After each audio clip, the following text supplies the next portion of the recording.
Lawmakers now considering closing a loophole in Oregon's gun sales laws. Right now, if a background check takes more than 3 days, did you know the buyer can get a gun regardless of what the background check reveals? Tim Becker in Salem digging deeper into the story. The loophole that some lawmakers are trying to close here is called the Charleston loophole, a name that refers to the church shooting last June in South Carolina. The shooter there, though having an earlier drug conviction, was still able to purchase a gun because his background check took more than 72 hours. I was so angry that he was allowed to do this. Reverend Sharon Risher lost her mother and 2 cousins in the South Carolina church shooting. I think about my mother.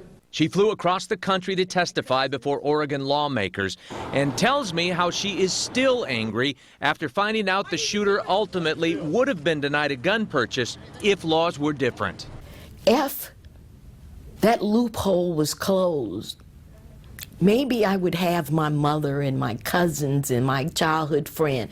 Hundreds of people fall through this loophole every year who shouldn't have guns.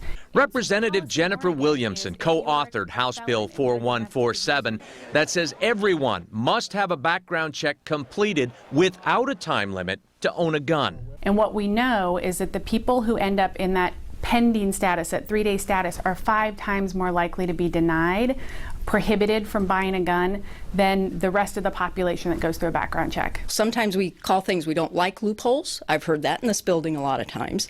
Doesn't mean there's a loophole. It means it's the way the law is intended to work. Representative Sherry Springer, though, isn't sure changing the current law with that 72-hour time limit for background checks is the right thing to do. I also want us to be very cautious in Oregon that we're not building Oregon laws on South Carolina instances. You can do something. Sharon Risher says she just doesn't want others, no matter where they are, to experience what she had to. In Salem, Tim Becker, KOIN 6 News.